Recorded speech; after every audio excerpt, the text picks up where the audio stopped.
అల్లూరు సీతారామరాజు జిల్లా అనకాపల్లి సరిహద్దు మండలాలైన కొయ్యూరు మండలం మాలపేట పంచాయతీ, జాజులబంద, పెద్దగరువు, పిత్రగడ్డ, నీళ్లబంద 4 గ్రామాల్లో 100 గిరిజన కుటుంబాలు ఉన్నాయి. పీవీటీజీ తెగకు చెందిన 250 మంది జనాభా జీవిస్తున్నారు. జాజులబంద వెళ్లాలి అంటే జాజులబంద అనే కొండ గ్రామానికి 6 కిలోమీటర్లు నడవాలి. ఈ గ్రామాలకు కనీస సౌకర్యాలు లేవు. రోడ్లు, మంచినీళ్లు అందుబాటులో ఉండవు. ఈ ప్రాంతాల వైపు అధికారులు కన్నెత్తైనా చూడరు. తాగునీటి కోసం కిలోమీటర్లు నడవాల్సిందే అంటున్నారు గ్రామస్తులు. రోగమొచ్చినా, రొష్టొచ్చినా డోలిమోత మోయాల్సిందే. ఏళ్లుగా సమస్య కోసం పోరాడుతున్నా ఫలితం లేకపోయిందంటున్నారు గ్రామస్తులు.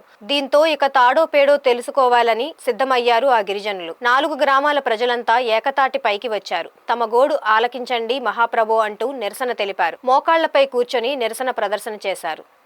అల్లూరి సీతారామరాజు జిల్లా కొయ్యూరు మండలం మాలపేట పంచాయతీ శివారు జాజులబంద గ్రామంలో కొన్ని వందల మంది జనాభా కొండపై జీవనం సాగిస్తున్నారు. తమ గ్రామం నుంచి కిలోమీటర్ల దూరంలో ఉన్న చెలిమెల్లో ప్రవహిస్తున్న నీరును తీసుకొని ఎత్తైన కొండ దాటుకుంటూ ఆ నీరు నెత్తిమీద మోసుకొస్తున్నారు. ఈ కలుషిత నీరు తాగడం వల్ల అనారోగ్యానికి గురవుతున్నట్లు అడవి బిడ్డలు వెల్లడించారు. ఏదైనా అనారోగ్య సమస్య వస్తే ఆసుపత్రికి వెళ్లాలంటే కనీసం 30 కిలోమీటర్ల మేరకు డోలి కట్టుకుని మోసుకొని వెళ్లే పరిస్థితి నెలకొంది. గ్రామంలో మంచినీరు సరఫరా కోసం అధికారులకు ఫిర్యాదు చేసినా పట్టించుకోవడం లేదంటూ గిరిజనులు వాపోతున్నారు. అధికారులు ఎప్పటికైనా స్పందించి మంచినీటి సమస్యను పరిష్కరించాలని కోరుతూ చేతులు జోడించి వేడుకుంటున్నారు. పాలకుల్లారా కనికరించండి అని ప్రాధాయపడుతున్నారు. పంచాయతీ కేంద్రానికి వెళ్లాలంటే రోలుగుంట మండలం, గోలుగొండ మండలం దాటుకుంటూ వెళ్లే పరిస్థితి నెలకొందని వెల్లడించారు. ఇప్పటికైనా మంచినీటి సమస్య పరిష్కరించకపోతే ఐటీడీఏ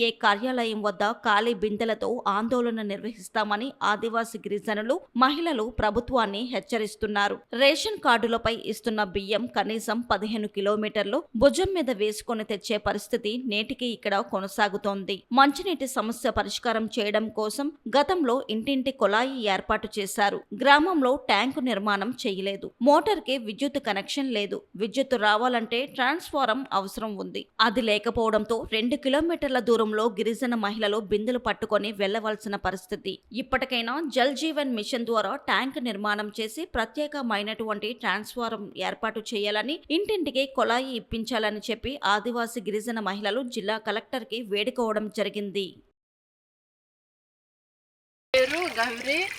మా గ్రామం జాజులబంద గ్రామం. మేము ఇటువంటి వాటర్ తీసుకెళ్ళి మేము అన్నం కానీ, అంబలు కానీ ఇలాంటి వాటితోనే వండుకొని తింటాము. మాది చాలా ఘాటు సార్. మేము ఘాటు నుంచి మోసుకొని వండుకొని తినాలి సార్.